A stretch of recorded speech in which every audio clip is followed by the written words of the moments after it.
ఏం చేస్తున్నాను? తాటిపండు పొట్టు తీస్తున్నా. పొట్టు తీసి దీంట్లో ఉన్న గుజ్జు ఏమంటారు, మేమైతే వెనకట పానకం అందు ఏదన్నా ఒక పండు వండిందంటే బాగా వండింది పండు పానకం, మామిడి పండు అయినా సరే పానకం అందుము.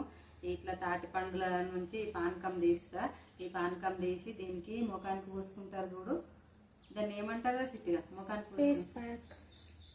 మాస్క్ వేసుకుడా అది తయారు చేస్తా. దీంట్లో ఏం కెమికల్ ఉండదు. పాపము కొంతమందికి అయితే కెమికల్ వాడాక ఫేస్ అంతా ఖరాబ్ అవుతుంది. ఇందులో ఎటువంటిది ఏం కలుపుడు ఉండదు. ఇది ఒక్కటే తయారు చేస్తా. అందరినీ ఫేస్ పూసుకోమంట. ఫేస్ నీట్గా అయినాక అందరు లైక్లు కొడతారు, ఇష్టపడతారు, నన్ను మందలు ఇస్తారు. దానికోసమే ఇది చేస్తున్నా.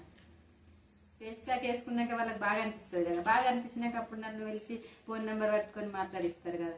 దానికోసమే ఛానల్ ఫాలో, అందరికి షేర్.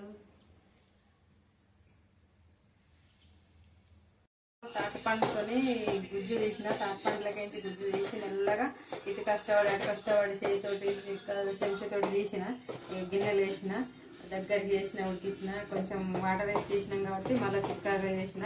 ఇది ఫేస్ ప్యాక్. ఫేస్ పూసుకుంటే ఫేస్ మంచిగా అవుతుంది, నున్నగా అవుతుంది. మనం కొనుకొచ్చిన ఫేస్ ప్యాక్ వేసుకుంటే ఎట్లయితుందో ఇది కూడా అట్లనే అవుతుంది.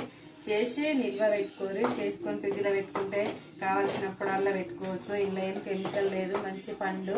నా ఛానల్ ఫాలో కొట్టుర్రి, అందరికి షేర్ చేయరు. ఇప్పుడు పండ్లు దొరుకుతాయి, అందరు తెచ్చుకొని చేసుకుంటారు. ఊర్లలో అమ్మాయిలు కానీ అబ్బాయిలు కానీ తీసుకొచ్చి ఇంటికాడ ఉన్న వాళ్ళకి మమ్మీలకు అక్కలకు చేసి పెట్టుకోండి. ఖచ్చితంగా ఈ వీడియోని అయితే అందరు షేర్ చేయరు, అందరు లైక్ చేయరు, అందరు ఫాలో కొట్టుర్రి. ఏ దానికో అయినా ఆడదానికో చేసుకుంటారు. ఖర్చు లేని ఫేస్ ప్యాక్, మంచి పండు, ఎంతో సువాసన వస్తుంది. పండు కూడా మంచిగా తాటి పండు, కలర్ మంచి కలర్ఫుల్గా ఉంది.